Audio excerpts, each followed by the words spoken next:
bring in our panel today. It's the Democratic strategist, Kurt Bardella, and it's the Republican strategist, Matt Klink, both joining us. Kurt, you want to take this on first? I mean, like, you know, there are policy prescriptions that we argue about all the time that are kind of ideological, but again, the idea that so many of these people, whatever happens with the government shutdown, rely on these benefits. I don't think a lot of people realized how pervasive it was and how high the number was. What are your thoughts after listening to that and knowing what's going on in D.C.?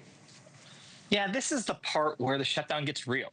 For the first few weeks, it didn't really have any real world day-to-day implications for the average American in this country. And so it's easy to bypass, to overlook it, and to just see it as Washington noise, because how many times have we kind of gone through this exercise over the last decade of, oh, Congress can't get to their act together, they're coming up on a deadline, they blow the deadline. Like, that's just such a familiar refrain. And now we're at the point, because it's gone on so long for 31 days, now the real world is implicated. Now real people can feel this in their kitchen, in their families, in their homes. And that's going to create, I believe, the political onus for both parties to get their act together and get something done. All right, there's been a lot of talk, maybe, Matt, that's next week. We even had some of our own reporting earlier that, all right, finally they're talking and maybe it's next week. Then the president came out and said, all right, why don't you get rid of the filibuster? The nuclear option, as they call it, and I'm not sure what impact that had. So there he is, Trump card. So what's going to happen, Matt? How do you feel?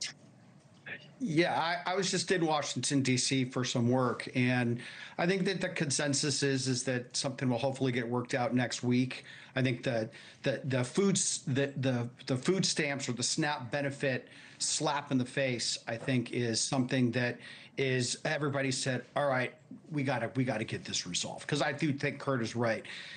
Congress just needs to do its job. I mean, that's the bottom line here, is that they need to do their job. And, if past is prologue, typically the political party that wants to add stuff to a clean continuing resolution ends up losing. So the right thing to do is open up the government, which the Democrats need to do. And then they can have all these wonderful talks about Obamacare subsidies and why we have 12.5% of Americans on food stamps, which is just a thoroughly disgusting number. And it's just tragic. I think the best thing is about today, if there's a silver lining, is that people are realizing that we got a lot of people getting free stuff from government, some of whom need it, but I'm willing to bet some who don't. Yeah. So, but they need to do their job, bottom line.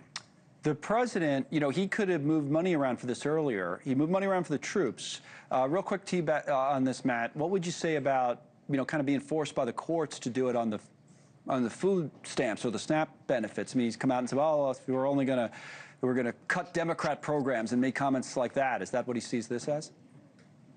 I don't necessarily know about that. The money that the two Obama-appointed judges are allowing them to use is for unforeseen instances. This was one of those foreseen instances. They knew that this was going to happen eventually. Ironically enough, they paid for October food stamps through $300 billion that Trump took in through tariffs. So maybe a little side benefit there as well. But look, bottom line, it's easy to point fingers. Congress, both parties need to get the job done. They need to pass a clean CR, and then they can figure out all of this other stuff. But right now, the American public, I think, is, you're right. That's why, this is exactly why people hate politicians. All right, let me talk, Kurt, I think you'll have some interesting thoughts on how to do this. Kurt used to work on Capitol Hill, and at one point he was on the Republican side, and now his politics have shifted, and he's more, I would say, right, left of center, okay? And there was an interesting article that Politico had on Mark Warner, who's seen as like a center-left, long-time, guy who's always involved in the group of whatever it is, 7 or 8, whatever it is, and they're talking about how to get things solved. And what Politico said is that all of a sudden Warner now is not worried about that. And their headline was, why the shutdown's gone on, look at Mark Warner. But in other words, he was the guy who was going to be talking. And if he's not talking to the other side, who is, right? And where's the bipartisanship and where's the old school compromise? So what do you say, Kurt? Yeah, one of my stints on Capitol Hill was for then Maine Senator Olympia Snowe, who was one of those centrist Republicans who was always at the center of any negotiation, any bipartisan effort. And the one thing that I saw watching Olympia do her job, was at the end of the day, people, especially in the Senate, they vote their constituents first more than they do party politics oftentimes.